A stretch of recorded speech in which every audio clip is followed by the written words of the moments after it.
Nosotros, digamos, desde la universidad hemos visto todo el tema de cómo la organización de la política pública, desde todo el tema de planeación, de la estrategia, de la acción, pues se ve materializada, ¿no? En una realidad y pues desde ese punto de vista nosotros quisiéramos saber cómo, cómo fue el inicio de esa construcción de la política pública LGTBI y también cómo empezó a implementarse. La política pública arranca hace 17 años a raíz de una serie de demandas ciudadanas que plantean que hay un inminente riesgo a la vida para las personas de los sectores LGBTI en la ciudad. Eso, además de la necesidad de atender con acciones concretas el acceso al derecho a la salud, a la educación, al trabajo, entre otros. Se estructura a través de un proceso con el Consejo de Bogotá y con la Alcaldía Mayor. Se hace un proceso de participación ciudadana y surge una hoja de ruta que ha ido creciendo, ha ido cambiando con el paso del tiempo y que ha hecho que hoy por hoy tengamos una de las políticas públicas más sólidas en la ciudad, pero además la política pública de lejos LGBT más sólida de todo el país y una de las más fuertes de toda la región. En el año 2020, que es cuando yo llego a la política pública como director, se hace un proceso de evaluación con la Universidad Nacional y se define cuáles son los indicadores, las metas, los productos que deben ajustarse para poder dar mejor resultado y sobre todo llegarle mejor a la gente. Allí se establece que la política pública se debe proyectar a 12 años. Se establece de 2021 hasta 2032, con un incremento muy grande del presupuesto también por una directriz de la, en ese momento, alcaldesa Claudia López, y también con unos ajustes en los indicadores de medición. Pasamos de unos indicadores que decían, por ejemplo, 100% de talleres realizados, podía ser un taller o dos talleres en donde va una persona. Nosotros decimos un giro que parece cosmético, pero no lo es, y es número de personas impactadas. Ese ajuste hace que um, todo el engranaje tenga que cambiar. No solamente ofrecer un servicio, sino hacer que le llegue a la gente. Vamos a entender también que hay unas limitaciones enormes de parte del Estado, pero que sí se podían crear programas y se podían hacer acciones que atendieran mucho más directamente las necesidades. Por ejemplo, yo hablo del programa de cedulación de personas trans. Yo creo que eso es una de las cosas más que obviamente generan un cambio directo en las personas atendidas. Tenemos en este momento 443 personas trans y no binarias que han recibido todo el proceso de acompañamiento tanto financiero como legal y también psicológico para cambiar su documento de identidad, tener esa llave de acceso a los derechos, que es su cédula de ciudadanía, con el nombre identitario, con el componente de sexo con el que se identifica la persona y acompañándola para que puedan acceder con eso a otros derechos. Muchas veces el primer obstáculo era no tiene la cédula o botaba la cédula porque no quería que vieran la policía o en la calle o las personas que tenía un nombre que no era con el que correspondía a su identidad. Cuéntenos, por ejemplo, algún caso que lo haya como impactado mucho. La muerte de Alejandra Monocuco, una mujer trans del barrio Santa Fe, en plena pandemia. Yo estuve allí presente, estuve 7 horas junto al cadáver y fue muy fuerte darme cuenta que la dificultad de poder proceder con el levantamiento del cadáver, con todos los trámites y demás, partía de que no había nadie de la familia interesado en acompañar ese proceso. Si tú te mueres en tu casa, tiene que haber alguien familiar que esté pendiente de hacer el trámite. El cuerpo no se levanta solo, ¿sí? No llega el Estado por sí mismo sin haber sido avisado, informado con los trámites eh, y por lo tanto acá pues se cometieron muchas ausencias de parte de la familia. Cuando ya se logra llevar el cuerpo a la funeraria y hacer el resto del trámite, todo de parte nuestro como alcaldía, yo me contacto con los familiares y me dicen, mientras que eso no nos cueste nada, pues no tiene nada que ver con nosotros, nunca se refirieron a ella en femenino, siempre en masculino, no tenían la menor intención de respetar su memoria o respetar su identidad y al final fue como, no es responsabilidad suya, ¿no? Llevaban más de 30 años sin ver a esta mujer y la distancia y demás fue por el hecho de ser trans. El lugar más violento para una persona de los sectores LGBTI es su familia, lastimosamente, en este momento. Solamente que lo que pasa es que esa violencia se ha naturalizado un montón. Entonces es natural que la familia no le hable, es natural que la familia no le vuelva a dar dinero, es natural que siendo joven lo encierren, le quiten la comida, lo golpeen, o sea, es como si fuera parte de la crianza. O que es un tema de cultura, es un tema generacional, es un tema de educación, pero pues así fue como crecieron los papás. Y eso no deja de ser violencia intrafamiliar, por lo tanto no deja de ser violencia. David, o sea, obviamente muy doloroso eso que nos cuentas y han sido experiencias que me imagino que te han marcado muchísimo. Y en ese orden de ideas quiero preguntarte, ¿cuál ha sido como el principal reto que tú has encontrado desde la dirección para enfrentar toda esa situación? El principal reto pues tiene que ver con la cultura ciudadana, sobre todo la cultura que está enquistada en las personas y que hace que se valide de forma permanente, pues como ese tipo de acciones que son violentas en las prácticas, sobre todo familiares, sobre todo en los contextos educativos, laborales y demás. Y David, interesante ese punto, pero te quiero preguntar puntualmente, durante esa transición que ha habido, digamos, en las administraciones, ¿cuál ha sido ese principal obstáculo, en tu opinión, durante esa transición de gobierno? Principal obstáculo, pues como cualquier proceso de transición implica cambios administrativos y cambios de personal que hace que toque volver a empezar muchas veces de cero con, con la capacitación, la sensibilización, la explicación misma de la política pública. Exacto, y justamente nos cuenta que estás desde el 2020, ¿cierto? En Sí. el cargo. Digamos, durante esos 5 años, me imagino que te has tenido que adaptar también a nuevos equipos de trabajo y demás, ¿cierto? Entonces, ¿cómo has hecho, digamos, desde tu rol para resolver, digamos, esos obstáculos que encuentras en el día a día durante esas transiciones?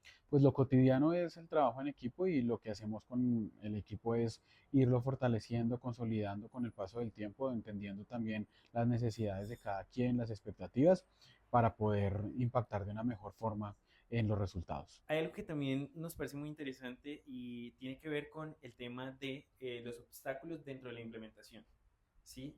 Por ejemplo, como ha estado ahorita en dos periodos diferentes de voluntad política y demás, ¿qué obstáculos ha visto en cada periodo? ¿O han sido los mismos? ¿Cómo lo ve?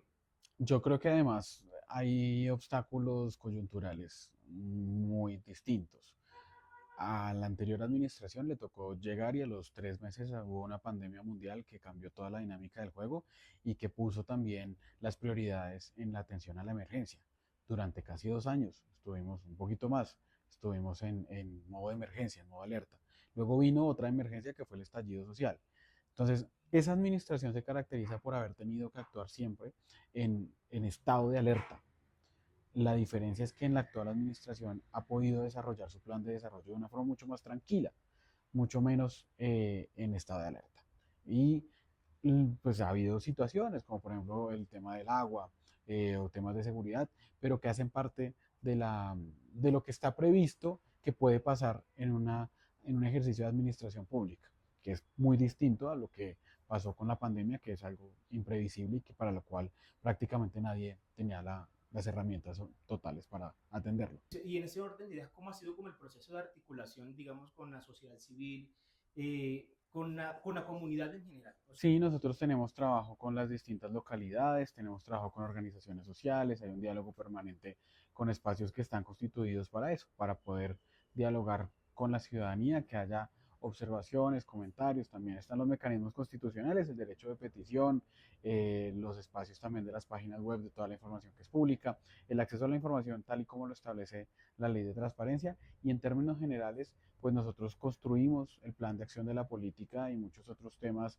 de los proyectos, de los procesos, junto a la ciudadanía en general, no con toda la ciudadanía, es imposible, sería imposible todas las personas LGBT que participaran, pero sí hay personas que están interesadas, que hacen activismo y que están permanentemente en estos espacios. vale, comprendo. Y el sector privado, ¿qué rol ha jugado el sector privado en todo eso? O sea, si de pronto se han complementado en algún momento. Sí, nosotros trabajamos también con empresa privada, con organizaciones como gremios y, por ejemplo, la Cámara de la Diversidad, la Cámara de Comercio de Bogotá, entre otros. Ahora me gustaría que continuáramos hablando un poco acerca de la alianza que se ha manejado de pronto desde el sector privado, ¿cierto? Ujú. Y me gustaría conocer si de la formulación se contempló ese escenario o cómo se fue dando. Sí, nosotros hemos venido desarrollando trabajos directamente con el sector privado a través de empresas, a través del acompañamiento en la implementación de protocolos específicos para la generación de ambientes laborales inclusivos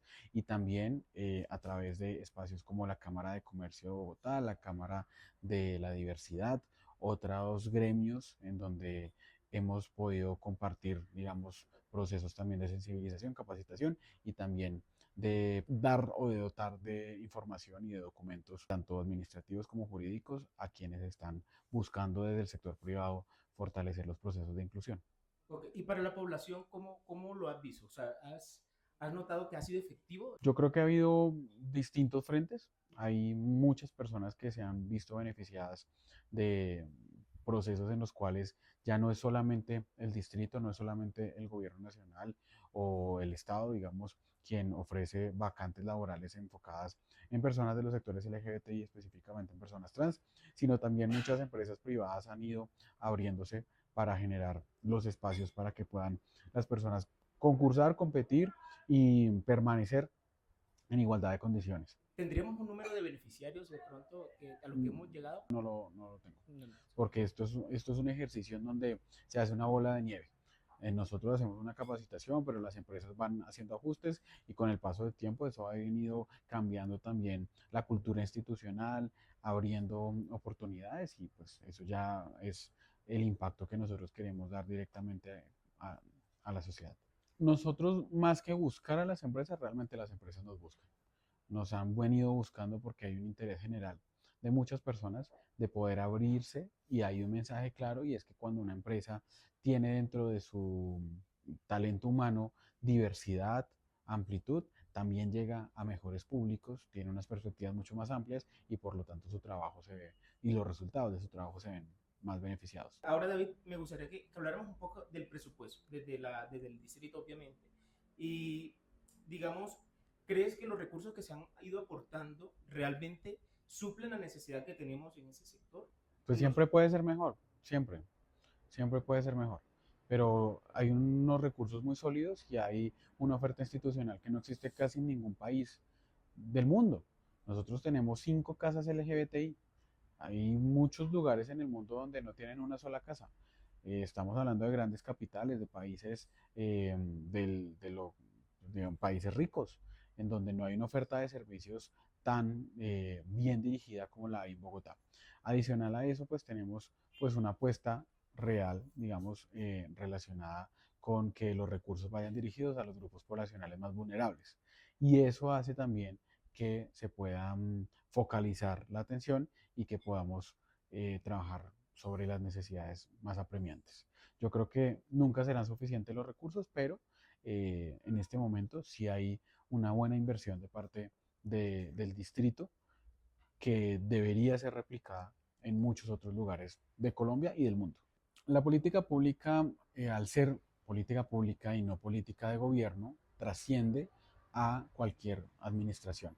Por lo tanto, los ajustes, por ejemplo, que quedaron establecidos por parte de la exalcaldesa Claudia López con ese incremento presupuestal y también de metas y demás, proyectado hasta 2032, hace que cualquier administración de las siguientes tiene que seguirlo implementando. Por lo tanto, no hay posibilidad de reducir drásticamente los recursos. Yo creo que lo que ha venido pasando es que se han venido incrementando, consolidando y fortaleciendo en la medida de lo posible también, con por supuesto variaciones, sellos que le imprime una administración distinta a la otra, pero con una ejecución que ha sido continua a lo largo del tiempo. Me cuestionaba mucho el hecho de a qué se le pone el ojo y qué se prioriza dentro de la dirección, por ejemplo. ¿Cree usted que deberían solamente el distrito garantizar los mínimos, por ejemplo, de salud, de educación, seguridad y empleo y justicia? ¿O también se debe invertir obligatoriamente en temas culturales donde quizás posiblemente se le inyectan 200 millones de pesos al Pride? Sí, pero con esos 200 millones de pesos hubieran podido comprar vacunas para prevenir o procesos de tratamiento, no sé, contra el VIH. Sí, yo tengo una convicción y es que las prioridades se deben dar sobre 3 niveles. Es como el ejercicio de la piedra, papel o tijera, pero yo lo digo como piedra, papel y la idea.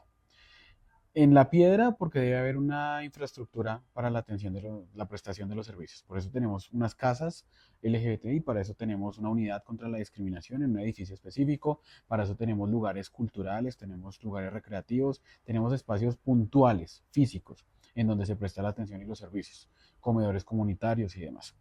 Esos están enfocados principalmente, en su mayoría, a las personas más vulnerables, a la atención a la emergencia alimentaria, a la emergencia para las personas que están en riesgo de habitabilidad de calle o en habitabilidad de calle, las personas con problemas de consumo de sustancias psicoactivas y otras en temas también de salud. Por eso tenemos una clínica de género en el Hospital de Chapinero enfocada específicamente en que las personas más vulnerables puedan tener una atención integral.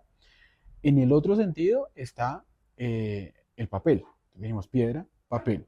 Y en el papel es que hay unas normas que se han tenido que venir ajustando y para eso también hay una inversión en el sentido de dejar toda la estructura institucional consolidada, para que haya personas trabajando, que haya seres humanos que tengan garantías laborales también y que puedan desempeñar estas acciones. Eso también es importante y en eso también se debe invertir recursos.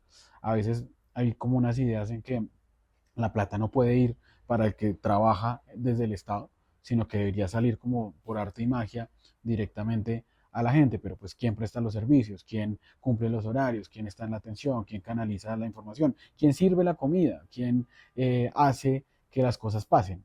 Son seres humanos de carne y hueso. Y en la tercera vía está la idea, ¿sí? Y esa idea es que nada de esto tiene impacto si no hay un cambio cultural, porque esa inversión que se hace en lo cultural está enfocada en que la inversión en lo material cada vez tenga que ser menos, porque va a haber menos discriminación, porque va a haber menos familias rotas, porque va a haber menos empresas que rechazan a las personas y por lo tanto va a ser menos necesario, sería el objetivo, que hubiera una atención inmediata o una atención de emergencia. Esa es la importancia de que también se invierta en la idea, que todas las personas en un ejercicio de corresponsabilidad pongan de su parte y no sea solamente el Estado. Y por último, ¿qué rescata de todo el proceso que ha vivido y qué enseñanzas le ha dejado?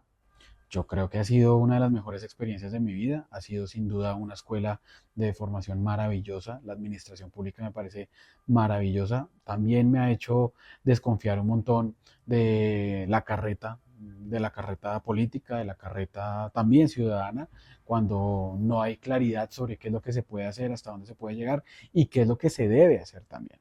Y yo creo que una de las cosas que más me gustan es poder hacer que las cosas pasen. Desde muchos lugares se dice cómo debería ser, desde el activismo, desde las organizaciones sociales, desde las ONGs, desde el Congreso, desde el Consejo, se dice esto debería ser de tal forma. Pero acá tenemos la posibilidad de recoger eso y hacer que pasen las cosas.